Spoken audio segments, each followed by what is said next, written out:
You did one hell of a job. And the only thing else I got to say is, how about them Cowboys? Yeah!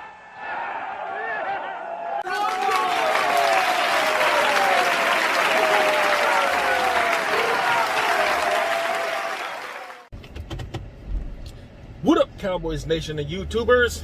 It's that VA Dallas Cowboy fan coming back at you. As I talk to you, it is 3:32 or 3:34. I got two different numbers. Basically half an hour before the trade deadline. It does not look like the Cowboys are going to pull off any kind of trade amongst the frenzy of trades that have happened today. You kind of figure they're going to stay pat, even though I think they need a little more help.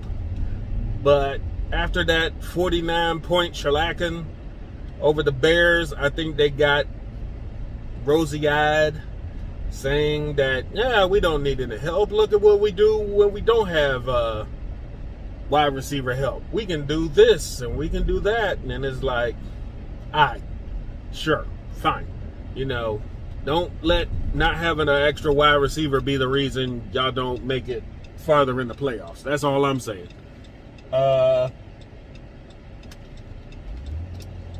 Let's go through the game. 49 points. Don't let that fool you. It's either showing that the Bears defense is bad, which we kind of knew. That's why we said these were get-right games. And our offense is still the same stuff, but with less people. Now, Dak is back. Dak does things that Cooper Rush just couldn't do. So that's kind of obvious in the touchdown run and the quarterback sneak that picked up like 20 yards.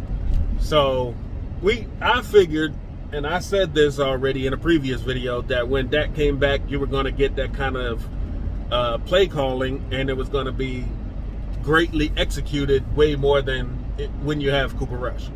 So I'm not too, woohoo about that kind of play calling, because I already knew that they could pull that kind of stuff off with Dak in over Cooper. So that is what it is. Our wide receivers, they were there when they needed to be. They made their catches. There were no drops. They did exactly what they had to do. Tight ends, they did their job. The offensive line tried to keep Dak upright as much as they could. Dak kind of held onto the ball a little longer a couple of times. Ended up not having to worry about Zeke being out, because he was getting the ball out and he was handing the ball off before the defense could get to him most of the time. Tony Pollard had a hell of a field day with his 3-touchdown performance, over 100 yards. Yeah, he's the explosiveness that we thought he could be. And I still say that to have the full effectiveness of what I'd like is to have it like they had when they had Felix Jones and Marion the Barbarian. You have the lightning and the thunder. Now, if you want to switch it up and make Tony Pollard like the first half speed demon and let the defense try to catch up to him, and then have Zeke come in and dominate the second half and bulldoze people, you could do it that way. If you want to go 50-50, if you want to go the same way it's been, with Zeke taking most of the snaps and Pollard coming in and exposing weaknesses when he's there. It doesn't really matter, because he kills it. So the running game is not a problem. The passing game is not a problem.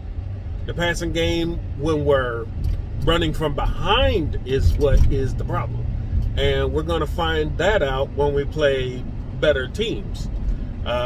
People say, well, we're not playing anybody now, but we have, even though they say we haven't. We've faced both the Super Bowl teams. We've faced Tampa Bay when they were 100%, and look at them now. We've went through the Giants, who, if it wasn't for us and then Seattle, they'd be undefeated. We've played Philly, albeit without Dak, and look at us. if we have to play a couple games from behind, who knows what we could look like. Well, with Dak playing, because we've had Cooper Rush, and he's had some game-winning drives, but the teams weren't exactly, juggernauts putting up 10,000 points on us either. So, thankfully, we never had the problem of coming back from like 20-point deficit when Cooper Rush was there, aside from the Philly game.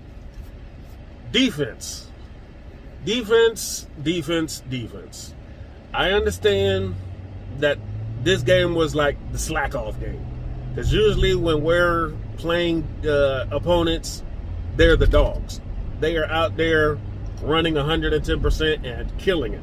But because we had such a lead, it didn't look like they had the hunger that they normally would have. Micah, he's always got that dog in him. You can't keep this kid off the field. We had a lot of injuries come in. Damon Clark actually got to see the field, and that in itself is a beautiful thing after his surgery over the offseason. And people thought he wouldn't play at all this year, and look at him now. He's out here making plays. The run defense is ass. I don't know how they're going to correct that. You have the personnel. Now it's just the scheme that looks like is the problem.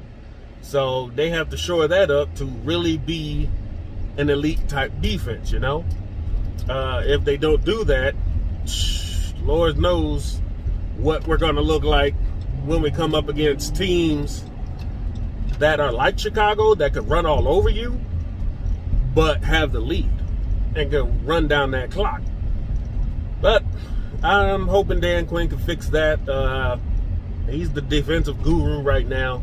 So we should hopefully have that, I wouldn't say completely turned around, but like my last video, I hope to just knock it down to like 80 yards instead of over 100, 200 in the run game against us. So we'll see how they react to that. Let's see. Again, trade deadline's coming in about 20 minutes. I don't think they'll pull the trigger on anything. I haven't seen anything. Lastly, I want to talk about the bye week. It's convenient. Right now, there's injuries that we need to have shored up. Dalton Schultz can continue rehabbing his knee. Zeke can get a little farther away from his sprain. Malik Hooker, Noah Brown, guys like that.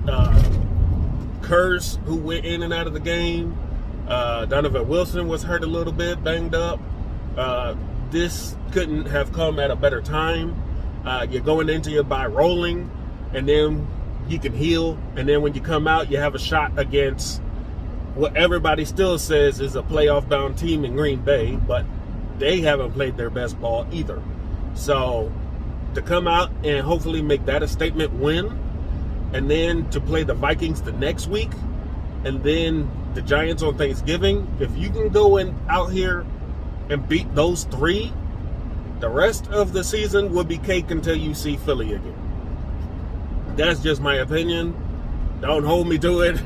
But I think we can really run the gambit here if we can get through that 3-game stretch, because it's 3 games in 12 days usually around this time. So this bye week came at the perfect time for them to get healed up, reassess stuff, and get that focus back to finish this stretch run on the second half of the season. But that's all I really wanted to talk about, unless we make a trade or pick up a free agent by the deadline. We'll talk about that. Until next time, this is VA Dallas Cowboy fan, out.